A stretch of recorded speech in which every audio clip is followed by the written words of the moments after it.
हरामखोर, मादर जात, मादर जात, मादर जात।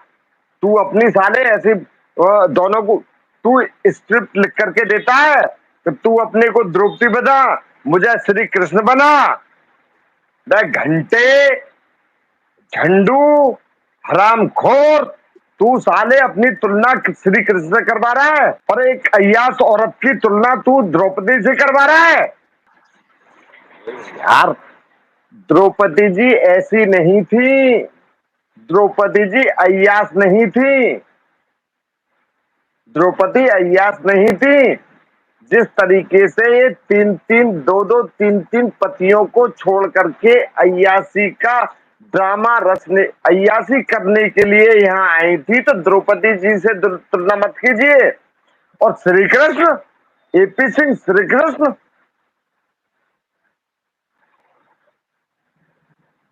मैं मानता हूं कि एपी सिंह की तुलना तो रावण से करनी भी उचित नहीं होगी। रावण बहुत विद्वान थे, विद्वान। तो मैं मानता हूं कि एपी सिंह की तुलना यदि कंस से करें तो ज्यादा बेटर होगा जनाब, बहुत अच्छा होगा।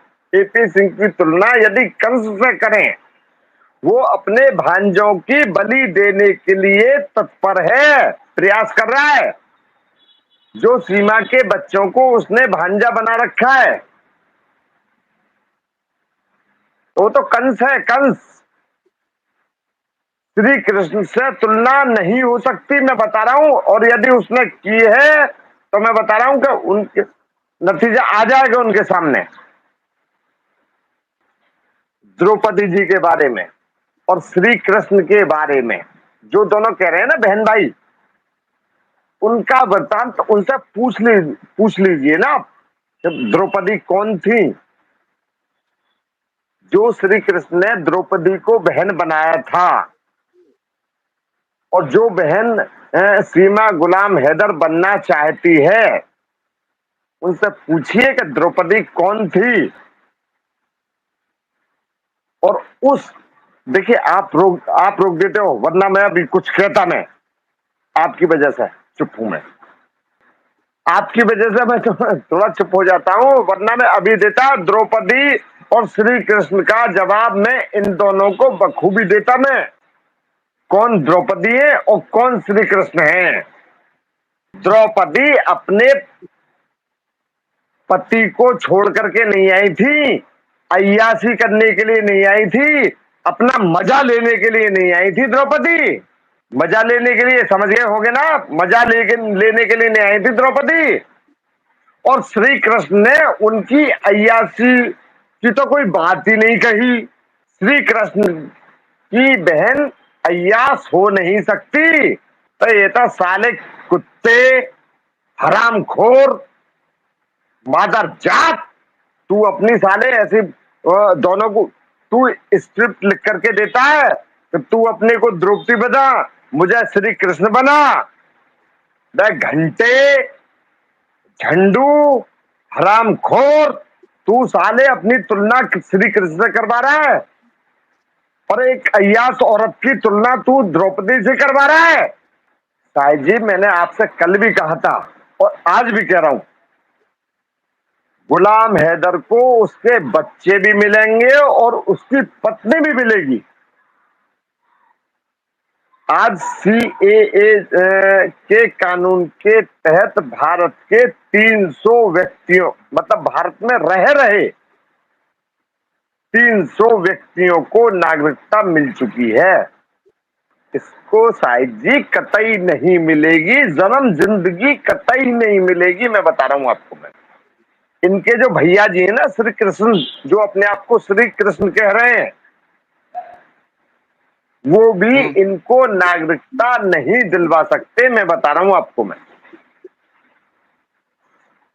मानता हूं साहिब जी कि वो भारत के कानून को जानते ही नहीं है, उन्होंने सीएए पढ़ा ही नहीं है, जो अपनी बहन जी को, कथित बहन जी को नागरिकता दिलवाने के लिए प्रयास कर रहे हैं। बिल्कुल नहीं मिलेगी साहिब जी। सीमा के करतूत यदि अच्छे होंगे तो एपी सिंह के लिए होंगे, हमारे देश के लिए, हमारी जो सामाजिक संस्कृति है उसके लिए अच्छे नहीं है। एपी सिंह अय्यास व्यक्ति है, मैं मानता हूँ सीमा भी अय्यास है, तो उन दोनों का मेल खा रहा है तो अपने घर में रखिए ना। मैं एपी सिंह से कहना चाहूँ सीमा को अपने घर ले जाओ, अभी इनको एंजॉय कर रहे हैं जो एपी सिंह है, इनके जो कथित भाई हैं वो भी एंजॉय कर रहे हैं, मजा ले रहे हैं, पैसे कमा रहे हैं, यूट्यूब चैनल के माध्यम से पैसे कमा रहे हैं। और ये आप जो गुलाम हैदर की जो पत्नी है वो भी कमा रही है पैसे। अभी मजा लेने दीजिए, रुकिए कुछ समय रुकिए बस आप। बच्चों के लिए और एक माँ अय्यासी करने के लिए, सुनिए, एक माँ अय्यासी करने के लिए, अपनी हवस बुझाने के लिए यहाँ भारत के अंदर आई है और अपनी हवस का शिकार अपने बच्चों को ही बना रही है। तो शायद जी सारे जज साहिबान जानते हैं भविष्य बच्चों का कहाँ है, उनकी माँ कैसी है, उनका बाप कैसा है। गुलाम हैदर अपने बच्चों का लालन पालन, उनका भरण पोषण, उनकी उनके भरण पोषण के लिए, उनके लिए पढ़ाई लिखाई के लिए, कमाने के लिए सऊदी अरब गए थे, चाहे वो साल रहे हो चाहे 2 साल रहे हो। और तुमने इनके साथ इतनी गद्दारी की कि उनको 1-2 साल में भूल कर किसी गैर मर्द के पास चली गई आप।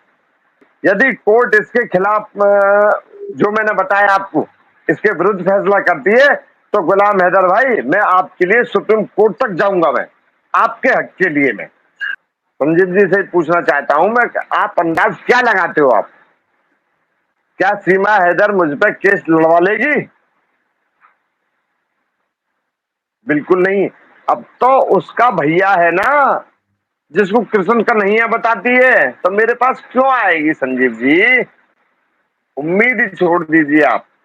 हरामखोर, मादर जात, मादर जात, मादर जात। तू अपनी साले ऐसी दोनों को तू स्क्रिप्ट लिख करके देता है कि तू अपने को द्रौपदी बना, मुझे श्री कृष्ण बना। घंटे झंडू हरामखोर, तू साले अपनी तुलना श्री कृष्ण से करवा रहा है और एक अय्यास औरत की तुलना तू द्रौपदी से करवा रहा है। यार द्रौपदी जी ऐसी नहीं थी, द्रौपदी जी अय्यास नहीं थी, द्रौपदी अय्यास नहीं थी।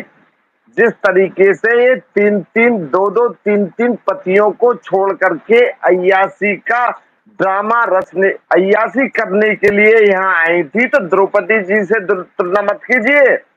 और श्री कृष्ण, एपी सिंह श्री कृष्ण,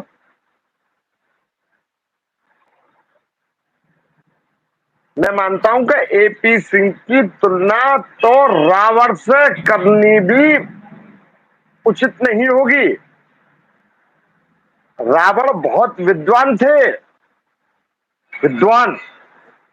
तो मैं मानता हूं कि एपी सिंह की तुलना यदि कंस से करें तो ज्यादा बेटर होगा जनाब, बहुत अच्छा होगा। एपी सिंह की तुलना यदि कंस से करें, वो अपने भांजों की बलि देने के लिए तत्पर है, प्रयास कर रहा है। जो सीमा के बच्चों को उसने भांजा बना रखा है, वो तो कंस है, कंस। श्री कृष्ण से तुलना नहीं हो सकती, मैं बता रहा हूं। और यदि उसने की है तो मैं बता रहा हूं कि उनके नतीजा आ जाएगा उनके सामने।